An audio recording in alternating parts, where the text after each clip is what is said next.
नमस्कार बंधुगण आम गाँ गहली रे आपण माने देखिथिबे जे जेतेबेले कहार मृत्यु हुए सेही परिवार एवं सेही जातिर लोक माने किछि दिन पई अछुआ होई रुहंती। 3 दिन हेउ किंबा 5 दिन हेउ से माने अलगा रहंती एवं शुद्ध क्रिया पर ही से माने साधारण जीवन को फेरंती।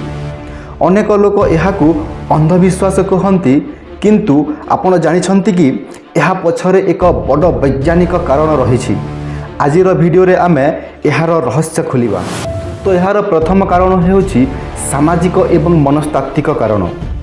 जेतेबेले जने प्रियजन आमको छाड़ी चली जाती सेतेबेले परिवार रे गभीर शोक थाए।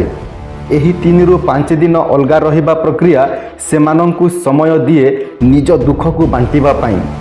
एहाकू आधुनिक मनोविज्ञान रे ग्रीविंग पीरियड बोली कहा जाए। आउ एक कारण हेउछि सामाजिक सुरक्षा। पुरातन काल रे जने मरीगले परिवार आर्थिक और मानसिक भावे दुर्बल हो जाउथिले। सेहिथिपाई समग्र साही बा जातिर लोके एकाठी अछुआ होई रहिबा द्वारा एहा प्रमाणित हेउथिला जे आमे तुम सहित अछु। थारे जानिबा में वैज्ञानिक दृष्टिकोण बा संक्रमण रक्षा।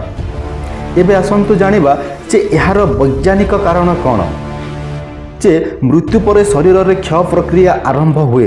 जदि मृत्यु कोनोसी रोग द्वारा होई थाए तेबे ताहा संक्रमण व्यापीबार भय थाए। तो एहार फास्ट कारण होछि क्वारंटाइन बा संगरोध। आजिर जुगरे आमे जाहाकू क्वारंटाइन कहूछु ताहा आम पूर्वपुरुष माने तांकू अछुआ परंपरा माध्यम रे करुथिले। परिवारर लोके मृतदेह सह अधिक समय बिताई थांती, तेणु से मानक शरीर रे जीवाणु थाई पारंती। सेकेंड हैला शुद्ध क्रिया।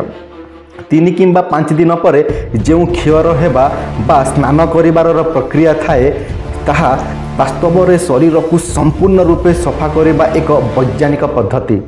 एहा द्वारा बाहर लोकन को रोग व्यापीबार संभावना कमी जाए।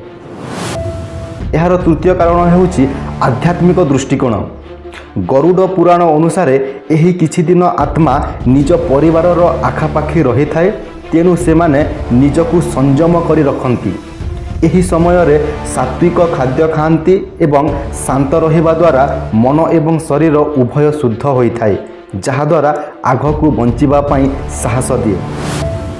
तो बंधुगण शेष रे एतिकी कहिबी जे आम परंपरा केवल एक नियम नुहे।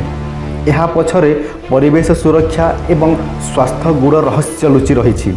आमे जानि नथिले एहाकू अंधविश्वास कहूँ, किंतु गभीर भावे चिंता कले जानि परिबा जे आम पूर्वज माने केते ज्ञानी थिले। आजिर एही भिडियोटी आपनकू केमिति लागिला कमेंट रे निश्चय जणांतु। जदि आपण भी निज परंपरा को भल पाती तेबे एही भिडियो को शेयर करंतु।